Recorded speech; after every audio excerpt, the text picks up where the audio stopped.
بسم الله الرحمن الرحيم الحمد لله رب العالمين والصلاة والسلام على عبده ورسوله نبينا وإمامنا محمد وعلى آله وأصحابه أجمعين أما بعد السلام عليكم ورحمة الله تعالى وبركاته.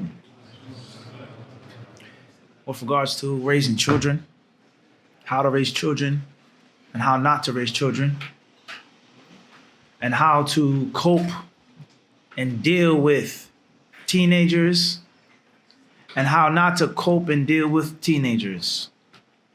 A very important topic and a very broad topic. But I think that the title itself and how we address the title and how we engage the title in itself, we've already shot ourselves in the foot or the feet. We've already handicapped ourselves when we say dealing with teenagers, coping with teenagers. All right? And I'm sure you've heard the different talks, the different lectures. I'm sure there are many books that have been translated and books in Arabic on the light that is shed upon the ayah. Ya ayyuha alladhina amanu qu anfusakum wa ahlikum nara wa quduha an-nas wal hijara ila akhir al-ayah. Allah says, "O you who believe, qu anfusakum, save yourselves. Protect yourself from Allah's wrath. Make for yourself some type of plan and strategy for that horrible day that's going to come, that time which is going to be great terror and great fear." And that's just Yawm al-Qiyamah. That's not actually the fire of hell. Save yourselves. Make some type of realistic and feasible plan to guard yourself from Allah's wrath, upon which you have no sabr. There is no patience that you have with the punishment of Allah subhanahu wa ta'ala. You may have punishment with the punishment, or you may have patience with the punishment of mankind. You can deal with it, you can avoid it, you can suck up the pain. You can overcome it, you can endure it, right? You can outlast, but not the punishment of Allah Azza wa Jal. Like that Muslim who was in a battle, he was fighting in the cause of Allah, and one of the worst things that can happen to a warrior or a soldier happened to him. One of the worst things. That's not injury, that's not death, that's not defeat and humiliation of defeat. Nah. One of the worst things to happen to someone who's fighting, Muslim or not, is to be captured by the enemy. This is one of the most dreaded things of a soldier in a soldier's mind, to be captured. Because when you're captured, you don't know what's going to happen to you. Are they going to punish you? Squeeze information and intelligence out of you? Are they going to try to buy you and get you to defect? Are they going to kill you? Are they going to violate your sacredness, your manhood? You don't know. Because you tried to in their lives and you couldn't. And now they've taken you captive and you ask for mercy and for respect and for honor. Why should we do this? So when you were on the battlefield attempting to end our lives, it doesn't really make sense, right? There was no mercy when we were fighting each other. There was no Geneva Convention when we were fighting each other. Now you want that now. It's one of the worst things that can happen to a soldier or a warrior, let alone the fact that it doesn't stop there. It gets even worse. Because if they capture you and they don't torture you and they let you go, they release you and they free you, the first thing that people are going to think about when you get back to your side of your camp is what, Abdul Qabi? Did he what? Is he still our guy or what? Or their guy? Is he a traitor? Is he a spy? Everyone understand this? Did they buy him out? How did they let him go so quickly? He has no scratches on him. He survived. He's not skinny. He's not famished. He did well in the prison. What did he tell them? So people have bad thoughts about you. So one of the worst things that can happen to you is to be captured by the enemy. And this is a proven fact. Muslim and non-Muslim. So this Muslim, he was captured. And obviously, back in those days, as we said, there was no Geneva Convention. There was no set of rules of what you could and couldn't do with a captive or a prisoner of war. It was whatever they wanted to do. Make you drink alcohol, force you to eat the flesh of swine, force you to commit fornication and adultery, force you to renounce your Islam, to curse the Quran, wa aliyadhu billah, whatever they wanted to do. Torture you, punish you. And if you read the books of history, we all know how amazing the human mind is. But it's not always amazing for good. Human beings are very cruel. Very, very cruel, very malevolent creatures. And from that which proves that is the different torture devices and techniques and methods of torture that have been made over the centuries. Read. Some stuff you won't even believe is possible for someone to think about to make you experience pain. So this is a reality. So he doesn't know what these non-Muslims are going to do to him. All right? So they captured him and they put him in a jail cell. And obviously they tried to humiliate him and mock him and make fun of him. And, we'll give you something to drink, but it's khamr. All right? You're thirsty, right? You got to be thirsty. But we'll give you alcohol. That's all we have is wine. You're hungry. You have to be starving. All we have is pork for you. And he refused. If you want to get out, no problem. Accept the cross or the crucifix or our gods or whatever the case may be. You're tired, you want to sleep, but you have to make zina with this prostitute, and then we'll let you go to sleep. Whatever the case is. So they put him in a jail. And the narration says that the only thing that the man had in the jail was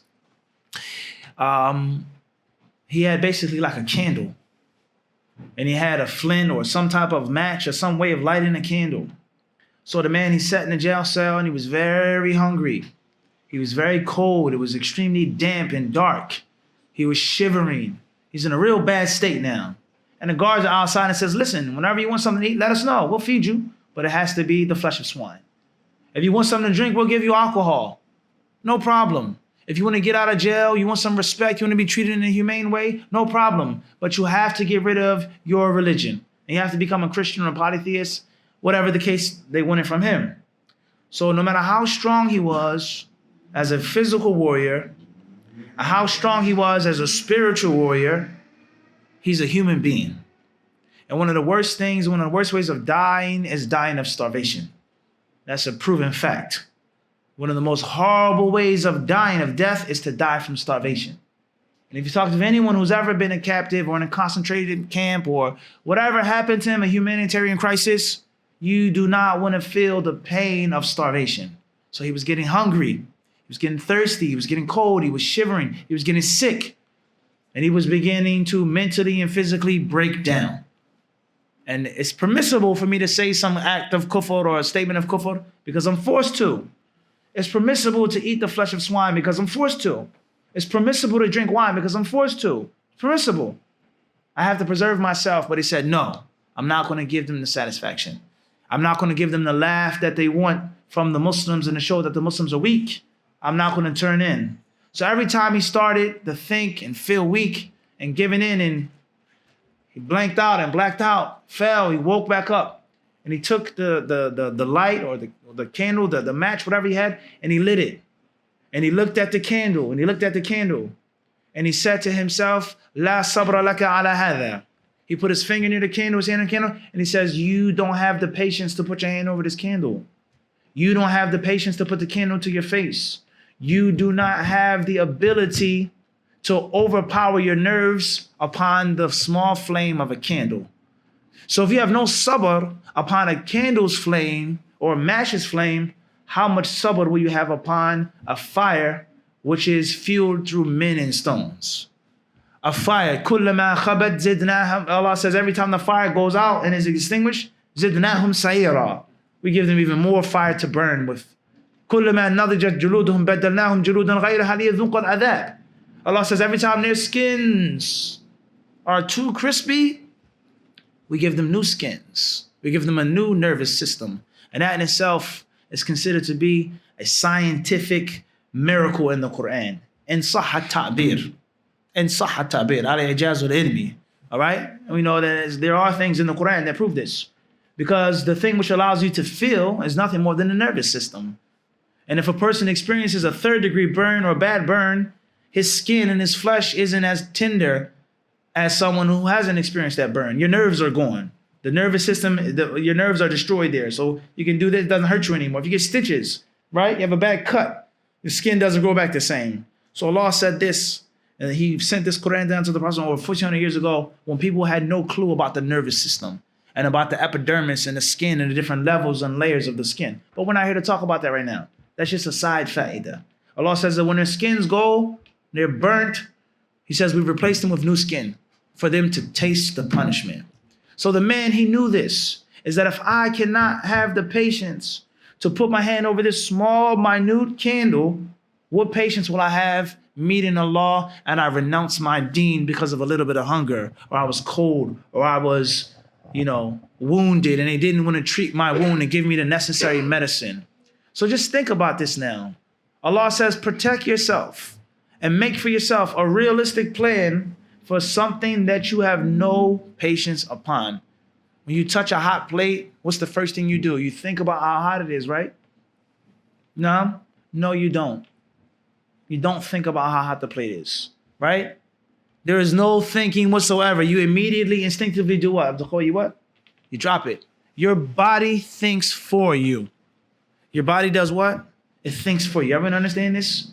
Instinct. So something that's hot, something that's blazing, there is no sabr upon that. You can be sabr upon someone beating you, hitting you, right? You can have some sabr upon that. It can be a little tough. Suck it up. But you can never ever be patient upon what? Upon what? Ikhwan? Heat. Let alone fire. And that proves that is the plate. Your body doesn't what? You don't think. When it's cold outside, do you have to think to shiver and to get goosebumps? Your body does it what? For you. Everyone understand this? There's no sabr upon heat. Everyone understand this? So Allah Azza wa Jalla, He says, Qu anfusakum, save yourselves, i.e., give yourselves and make for yourselves a realistic plan, which may not work. But at least do what? Give yourself a realistic plan to protect yourself from this place, from this day, from this creature of Allah Azza wa Jalla that knows no mercy. From this creature of Allah Azza wa Jalla, which is greedy and has an insatiable appetite for more denizens. Do we understand what this means? The hellfire would say, Hal min mazid. Oh Allah, is there any more that you can give me? Do we understand this? I don't think we understand this, what these verses of the Quran mean. I don't think we really know what Allah is saying to us. On that day, the fire will beg for more people. It's not an average fire. So you have no sabr upon this fire. So the most logical thing to do is to make for yourself some type of realistic plan to keep yourself from that horrid, horrible place. And that's not it. It doesn't stop it doesn't stop there. And Allah says, wa ahlikum, and also your ahl, your seeds, your children, your wife or your wives, your family, your relatives. Save them as well. Try your best to make for them a realistic plan, a realistic strategy for something that they have no patience upon. The worst thing that can happen to a mother is to see her child being tortured and punished. That's the worst punishment. That's why one of the worst things that can happen to a mother is for the child to get sick. Parents can deal with sickness. You have the flu, you have the cold, you have cancer, you have this, you don't have food, but when your baby won't stop crying. Anyone have children in this room? Your baby won't stop crying. Your baby won't go to sleep. Your baby won't drink. Your baby won't eat. Your baby has a hot fever. You can be patient upon the fever. You can rough it out, but the baby can't. And the mother, only Allah knows how much punishment she experiences just by seeing her baby up at night, can't sleep in the daytime. And the doctors don't know what's going on. They don't know what's wrong. It's the worst thing that can happen. So to know that your child is going to suffer, your mother, your father, your daughter is going to suffer, that in itself is pain in itself. And that's a great deal of torture in itself.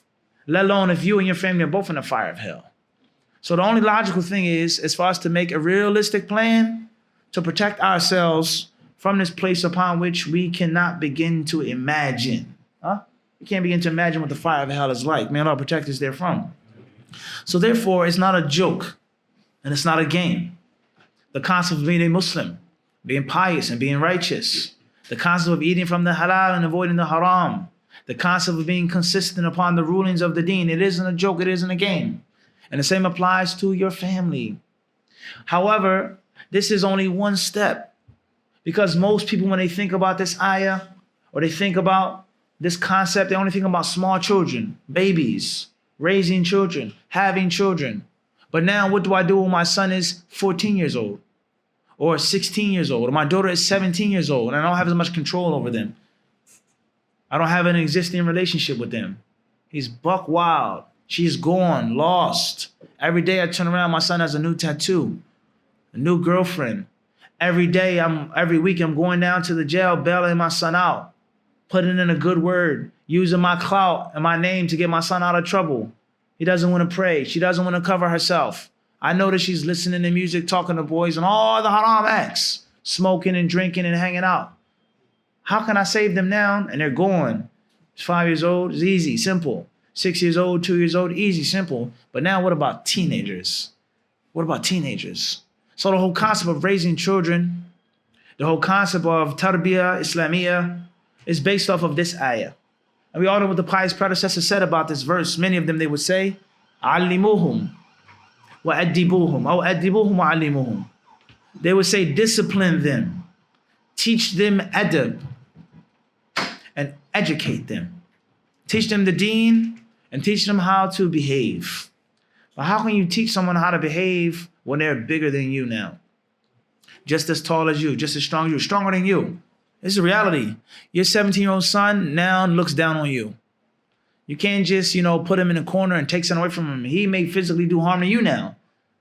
I'm not afraid of you. I have my own money, or mom gives me money. I don't need your money, Abby. Why should I listen to you anymore? Now what? This is a reality. So what do you do then? Are you not still responsible for them at that time? As I just said to you, the title in itself, which wasn't necessarily the title of the lecture, but how people did coping and dealing with teenagers, that in itself is problematic. You shouldn't cope with a teenager. And you shouldn't have to deal with a teenager. Rather, you should live with your teenage sons and daughters, or stepsons and stepdaughters, in light of the Prophet ﷺ's statement. In the authentic hadith, the narration of Abdullah ibn Amr ibn al-As, in which the Prophet ﷺ is quoted to have said, "Man lam yarham saghirana wa ya'rif haqqa kabirina falaysa minna."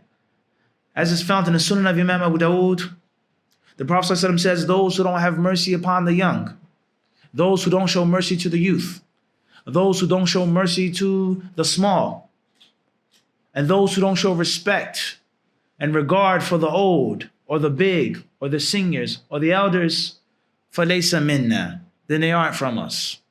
They are not from us, meaning they're doing something that's really bad. If the Prophet ﷺ says that you're not from me, falaysa minni, or laysa minna, man ghashana falaysa minna, man hamala alayna silaha falaysa minna, man raghiba an sunnati falaysa minni, or laysa minna, it's something that's serious that you're leaving off. So the Prophet ﷺ, he used two main words in this hadith. Number one, yarham, mercy. And he never said coping. He never said dealing. He said having mercy. And number two, he says ya'rif, to know, and not just know, because obviously the teenager knows that his father came before him. You know that your father built the house. You know that your father sent you to college. You know that your father came to the United Kingdom and he couldn't read. He was illiterate. He came on a boat. He sacrificed everything that he had. He had a debt for 30 years from back home just so you can have a good British education. You know that. But you have to acknowledge it. Acknowledge it. And act in accordance with what your father has done for you. The Prophet said to me, he used these two words, mercy, and he used acknowledgement. Everyone understand the difference? So coping with a teenager is, we exist in the same house and I'm just barely getting by with you. I'm dealing with you, how to cope with you. But how about me and my teenage son? We are friends. Even though I'm older than him, even though I've disciplined him, I've raised him, I'm in control, I'm in charge, but he's still my friend. Why can't he be my friend? Or why can't I be the person that he comes and confides to? The very first person that he comes to when there's something wrong, or he needs to tell someone a really, really intimate secret, is not this one and that one, but me. Why not? Why can't it be an issue of, I respect you, son. I don't agree with your decision, but I respect you. The sheer fact that you have enough courage to not want to do what I did and how I made a living, that's a good thing. You're not a coward. You have strength. I respect you. I don't think it's a good idea, but I respect you. Let's talk about it. Let's sit down. If you come up with a better idea, bismillah. Why can't that be the relationship with the teenager? And why does the relationship has to be coping and dealing with? This is a big problem. And this comes from the way that we think, all right? Being a friend of your son, the friend of your daughter, being there for your friend, being there for your daughter, humbling yourself, getting rid of some of your ego, bi'idhnillahi ta'ala, perhaps that's a step towards the positive. And the same applies to your daughter. Your daughter should have a relationship with you as a father and as a mother. She should be the one that she says, I want to get married to first. And I think Brother Fulan's cute, Abby. I think I want to get married at a young age. What do you think, Abby, if I get married? And not her girlfriends, or not someone in the street, or someone on the internet. You should have that relationship with your children and your teenagers for them to feel comfortable to talk to you, even if it's a little uncomfortable. And even if it's a bit, embarrassing. What's the problem, son? I used to be 16 years old. There's nothing that can happen to you that I didn't hear before. Bismillah, spit it out. Tell me, what you going through? You have a problem with this? You have a problem with that? What's the ruling on this? Is it permissible for me to do this? I have this issue going on, this happened to my body? Let me know. But obviously at 16 or 17 or 18, it's too late. These type of values and these principles, they have to be established and developed at a younger age. At a younger age. The Messenger of Allah, alayhi salatu wasalam, we all know one day he was offering the prayer, and the narration says that Hassan and Hussein jumped on his back, and they played on his back, and he allowed them to play on his back. And when he got up and he finished his prayer, he's quoted to have said, I saw these two, فَلَمْ أَصْبِرْ عَلَيْهِمَا. I didn't have the patience. Okay, my call. He says, I didn't have the patience. I let them play on me. I didn't have the ability to stop them from having fun. The salah. The Prophet ﷺ, he says, li ta'tammu bi, for you to follow me. What ta'lamu salatukum, for you to know your prayer. Prayer is serious. Sallu kama ra'aytumuni usalli. Yet and still he let the children have fun. He gave them a little extra time. He let them do things because it was a greater purpose and a greater wisdom. A greater purpose and a greater wisdom. Sit down. Don't come in the masjid. You can't wear red. The narration says, وَعَلَيْهِمَا قَمِيصَانِ أَحْمَرَانِ. They're wearing 2 red garments. Naam, which proves that men are allowed to wear red. That's not the topic of our discussion right now. What's important is that the Prophet ﷺ, he had a relationship with youngsters. We mentioned last night, Ya Aba Umair, ma fa'ala Nughayr. What did the Prophet name his daughter? What was her name? She had a kunya, Kulthum. Everyone understand this? The Messenger of Allah ﷺ, what did he do with Ibn Abbas? Ya ghulam, inni mu'allimuka kalimatin.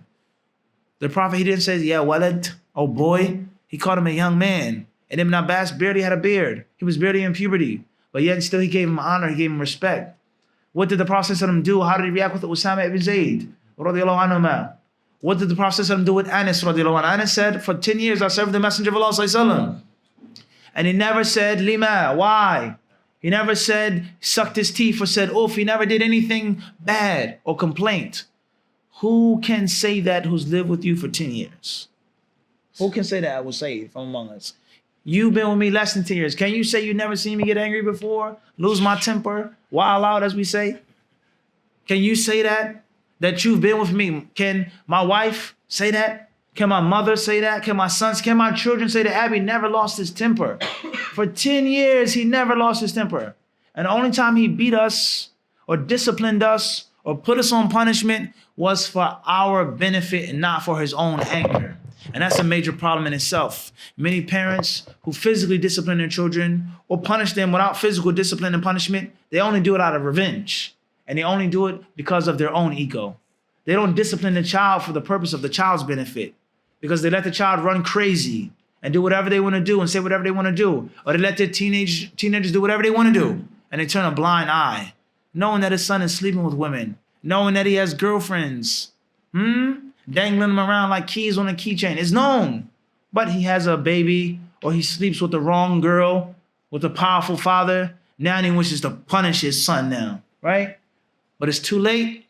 And not only is it too late, but brothers and sisters, he's only punishing him for his own revenge.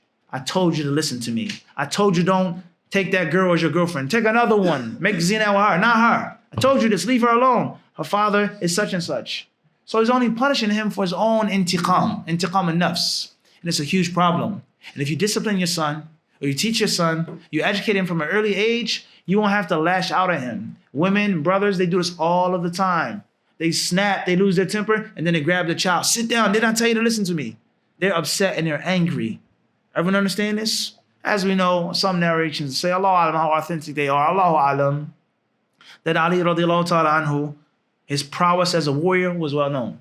He's from the greatest of Sahaba, from the most courageous companions. And he had physical strength as well. He was a great swordsman. He was fighting the mushrikeen once. And they say that one of the mushriks spat in his face. He put sputum in his face, disrespect and humiliate him. And as Ali radiallahu anhu, the narration says, Allahu alam, how authentic it is, he drew his sword, he lifted up his sword to cut him down. And then in the middle of the stroke, he put down the sword. And he says, it wouldn't be for Allah. If I cut him with this sword, it will be because of what? He spat in his face. Everyone understand this? So this is a deep concept here in itself, okay? Of how to deal with your children, how to raise your children before they become teenagers. But life isn't always perfect. Our lives aren't necessarily perfect. So what do we actually do when they aren't kids anymore? And qu anfusakum wa ahlikum is now really, really difficult. What do we do now? And how do we actually cope or deal with them? Even though we shouldn't be coping with them. And we shouldn't be dealing with them. We should be living with them. Everyone understand this? We should be what? We should be living with them. Everyone understand this? The great man, he said what? He said, I loved my father. He says, I loved my mother. And I respected my father. I never loved my father. Never. I only respected him. But I loved my mother. Why do you think he loved his mother more than his father? Because his mother would talk to him. His mother would listen to him. His mother would give him respect. His mother would stand up for him. His mother would hold his secrets. And the father would be, no, it's like this and it's like that. Why? Listen to me, and only my way will work. What I did when I was your age, that's exactly what you're going to do. Everyone understand this? So the concept of love and respect, or love versus fear. When he's a teenager and he goes through something, who's he going to come to? Who's going to find out the secret, the major problem that's going on in his life? Have to call his father or his mom? Without a question. And his dad going to be in utter darkness. And in most cases, the dad is not going to know and find out until it's what? Too late. Everyone understand this? But despite the fact, what do we do now when it has happened? I messed up, all right? I was in jail. I was traveling. I wasn't doing the right thing. I wasn't a good Muslim. I was barely praying when you were younger. Now you're older. How do I deal with you and cope with you? Or what chance do I get at being your friend now that you're a grown man or a grown woman? First and foremost is that you have to realize is that adolescence or being a teenager is only a phase. It's a phase and it isn't permanent. So you have to have far vision as a believer. And you can't be short-sighted. You can't be narrow-minded. They're not going to be a teenager forever. Eventually, they're going to turn 20. Then obviously, the decisions that they make as a teenager will have an effect when they turn 20, of course. But the chemical imbalance, the psychological imbalance, the hormones, the haste, the rushing, the experiencing of life is only going to be limited. So if you know that it's limited, make your plan of dealing and coping limited. And don't think that your son is going to be like this forever. And don't think that your daughter is going to be like that forever. And it's one of the most important steps that experts mention in dealing with teenagers, is that it's only an age, a period of time. Everyone understand this? And oftentimes, they don't have to listen to you at that age. As long as you plant the seeds, as long as you impregnate their minds, give them the wisdom and the knowledge, show them the right way, and offer the path to them, then in many cases, they themselves will take the path. But later on, when they're ready, when they want to take the path after teenage years. Everyone understand this? My father told me many, many things when I was younger. My father's no longer living. He passed. He died of cancer. He's no longer here. But when my father was alive, he told me many, many things. And many of those things, I didn't listen to him. What are you talking about? What riddle are you saying now? What is this stuff? I didn't listen. And it took me many, many years to learn, oh man, subhanAllah, that's what he was talking about. I get it now. That's what he was trying to show me. That was the opportunity that he tried to allow me to take and utilize. That what he was explaining to me when I didn't want to listen to him. But alhamdulillah, as a grown man now, I still learned and I've benefited. And his teachings were not of waste. They weren't in vain. Everyone understand this? So you can't be short-sighted. And oftentimes being short-sighted is based off of what I just said about your ego. You're going to listen to me when? Right now. And if you don't listen to me right now, then you're a bad son and I don't want anything to do with your life. Your son may go play basketball or soccer. Your son may not do the right thing. He may have a girlfriend. And then later on, a day will come and he says, Dad was right. Abby was right. This is haram. Let me leave this alone. Just do your job. That's all you have to do. You are not in charge of your son with regards to his soul and his spirit. You're in charge of enforcing the rules in the best way you can. You're in charge of instructing and giving advice. The Prophet of Islam, Laysa alayka hudahum. Allah says, guidance is not in your hand, O Muhammad. He couldn't guide his own uncle, who protected him, who looked after him, who was this close to being a Muslim. He knew that Tawheed was correct. He knew that Muhammad's way is correct. He knew that the way of Ismail was the right way. He knew that Hanafism was the true way and not the way of shirk and kufr. He knew this. But for one reason or another, Allah didn't give him the gift of guidance at all. He didn't give it to him. And Muhammad couldn't give it to him. So if that's Muhammad with his uncle, then what about you and your son? The next point is, after you know that it's only a phase, is to distinguish between behavior and the person. Distinguish between the teenager and teenage behavior. And they're two different things. The teenager is one thing, and the teenager is another thing. Somebody may do something or say something bad, but deep down inside, they're a good person. You know that they're a good person because you raised them. He has your flesh and your blood. You've seen before he was a teenager or early years of teenager, when he was a teenager. You know he's a good person, but he's going through a lot right now. So you have to distinguish between the two. I love you, son, and I always love you. You're my flesh and my blood, but I don't love this action. What you're doing isn't right. But you as a person, you're from me and I'm from you. Everyone understand this? But if you say that the behavior and the person are one, you make a bad decision, you don't listen to me, you don't obey me, you don't take my advice, all of the sacrifice that I made for you to get into the school, and you say you want to be a painter, you want to be a musician, I'm joining a rock band, and I give you the tuition to go to law school, I'll be a doctor. He says what? I want to do what? I want to be in a band, I'll be a rapper, or anything else. Everyone understand this? Whatever you want to be, huh? It's not just against rap and hip hop. That's a lecture in itself. Prejudice and racism is only bad if you're a rapper and hip hop, but rock music and cultural music, that's fine. Everyone understand this? No, we're not accepting that. And that's a big problem in the communities of the Muslims. Coming to masjid dressed like this is a teenager. Coming to masjid with jeans and a hoodie, he's a what? He's a thug. You can't come to masjid. That's wrong. And that's from the tricks of shaitan. What's important is that you have to distinguish between the behavior and the what? The person. Everyone understand this? Then obviously if it's too much bad behavior and taghlib, that's a different story. But he's just making some bad decisions doesn't mean he's actually a bad person or a bad girl. And if he is a bad person, then perhaps it's a reflection of you. Everyone understand this or not? Number 3, or another point is what?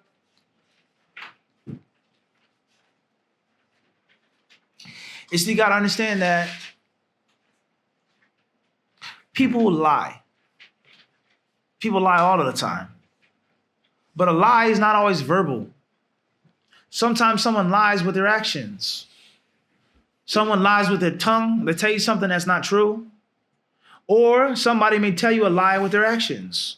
So my actions are, I don't have anything to do with you. You're not cool. You're not hip. You're stiff. You're old. You're outdated. I don't need you.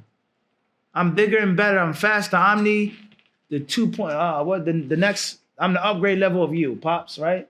You're the old version. I'm better than you, right? I don't need you at all. This is what someone says with their actions.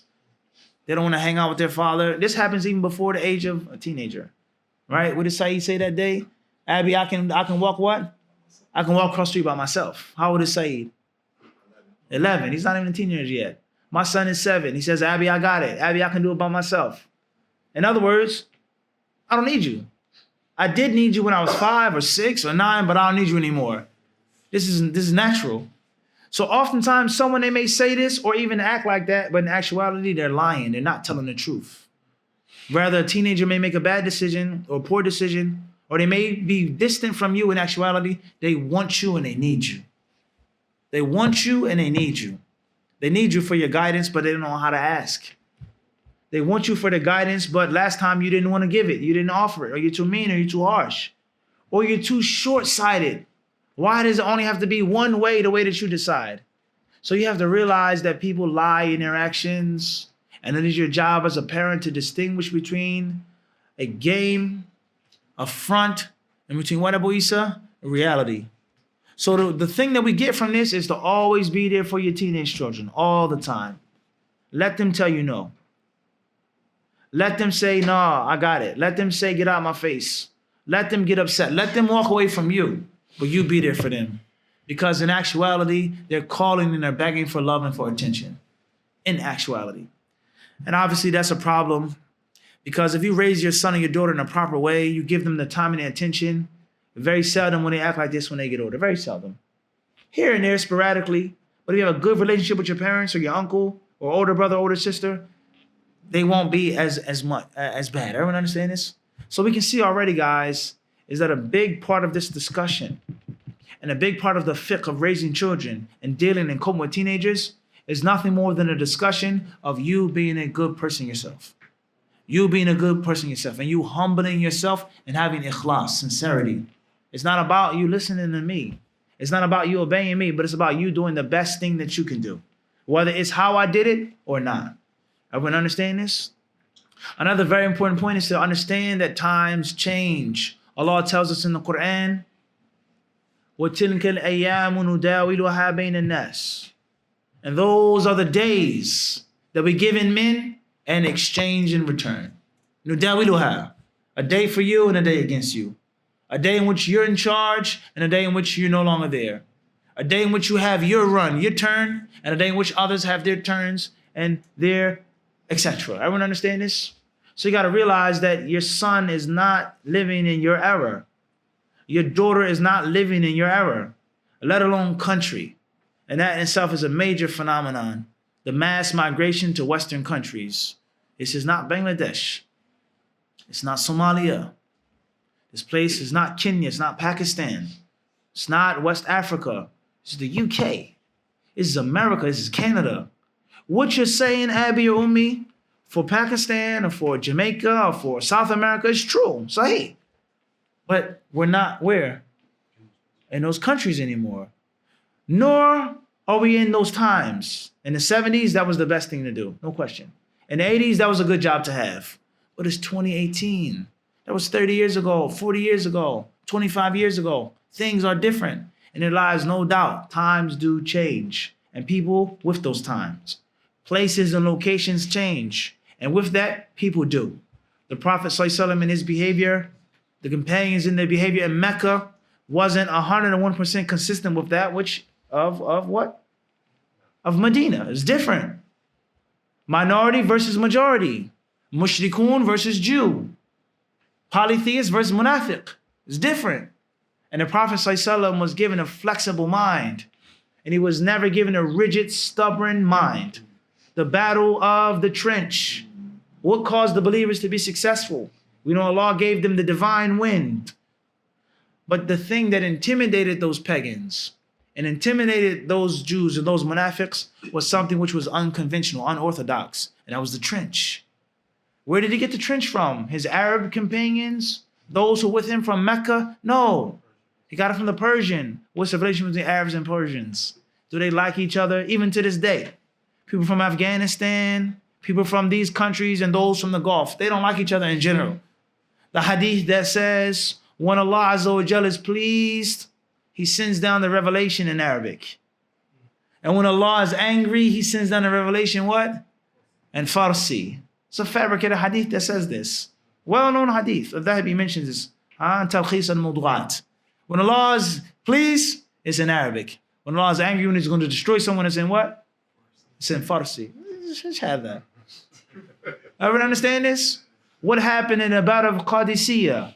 Where did the Shia and the Rafida, how did they even come into existence except because of the hatred between these two races or ancestral backgrounds, Arabs and Persians? No doubt about that.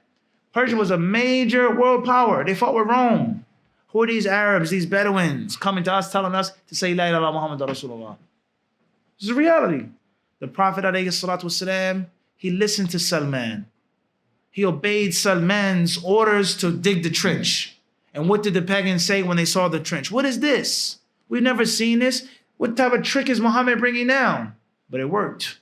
And not only did they dig the trench, as most people know or commonly know, there were ways of defense and offense made in the trench. To cover, to hide, to throw, to pelt, to throw things at them, to shoot at them. He listened to the strategy that was better at that time. And he never said, we're going to stick with the conventional warfare of the Arabs. No. So you as a parent, you have to be flexible. You can't be stale. You can't be outdated. It isn't the 70s anymore, with all due respect. It isn't the 60s no more, with all due respect. We're not in a Muslim country, with all due respect. Things are different now. Let's say one of the main problems that teenagers suffer from today is pornography, unfortunately. If you read how much money is spent in the business of pornography, your mouth would open, you'll be shocked. Shocked how much money is spent. You'll be shocked some of the greatest users and watchers of pornography in the lands of the Muslims. I'm not going to say the country, because many brothers are from that country in this classroom. It's one of the #1 users of pornography in the world. This is a mushkila.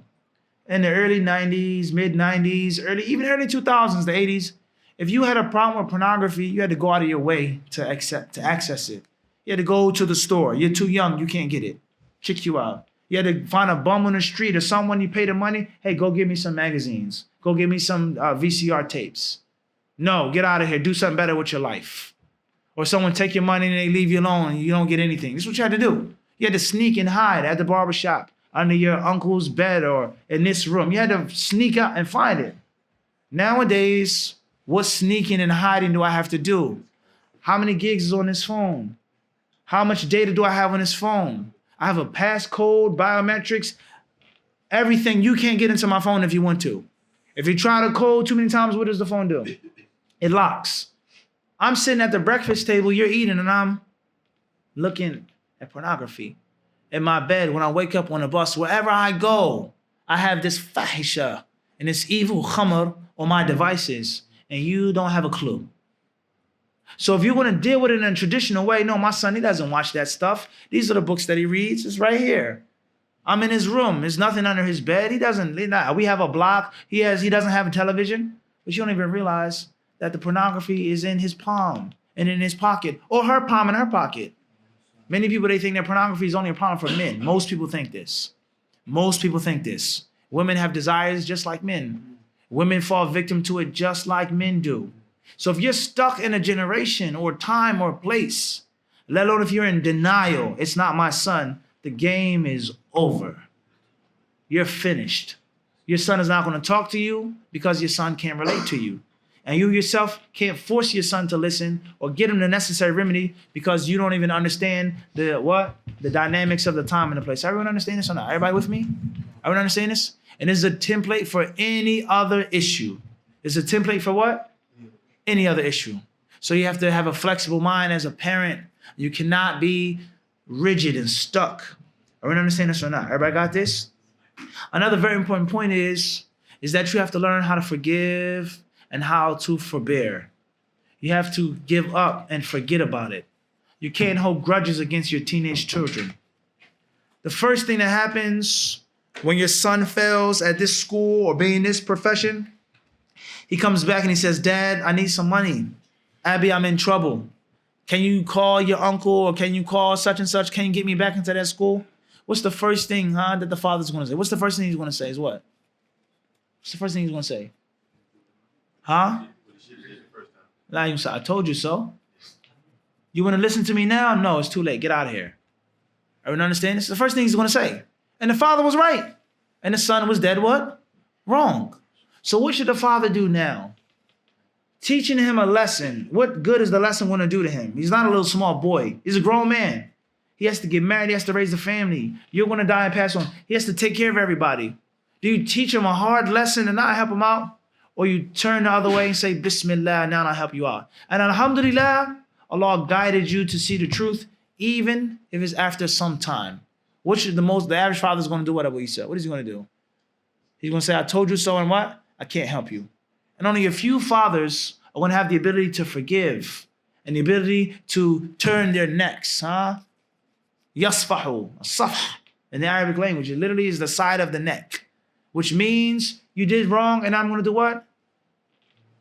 Forget about it. Turn it away. Everyone understand this? So you have as a father and a mother, you have to have a great deal of what they say emotional intelligence, right? And you have to have a great deal of control over yourself. And the goal is not for you to be listened to or obeyed, but the goal is maslahatul, is the benefit of the child. Everyone understand this? And most importantly, it's too late to teach them that hard lesson. They're not little anymore. If you don't help them get in school after they didn't listen to you for those 2 years, Allah knows best where they're going to go and what they're going to do. Everyone understand this? طيب. 5 minutes left. Khairan, inshallah. What's important is, brothers, we didn't get a chance to mention everything because there's a lot of stuff to talk about and mention. But hopefully what we mentioned will excite your minds, right? And spark interest and thought, critical thought for teenage men or teenage girls and boys, and most importantly, the parents and the elders. And Allah subhanahu wa ta'ala knows best. I hope that Allah subhanahu wa ta'ala will protect our Muslim teenagers and keep them safe and keep them steadfast, because the dangers are many, the challenges are many, and the monsters are many. We ask Allah Azza wa Jalla to protect them therefrom and allow them to be strong, proud Muslims until the day in which they meet Allah Azza wa Jalla. Allah subhanahu wa ta'ala a'lamu wa a'azzu wa ajallu wa sallallahu wa sallam wa barak ala abdihi wa rasulihi nabina wa imamina Muhammad.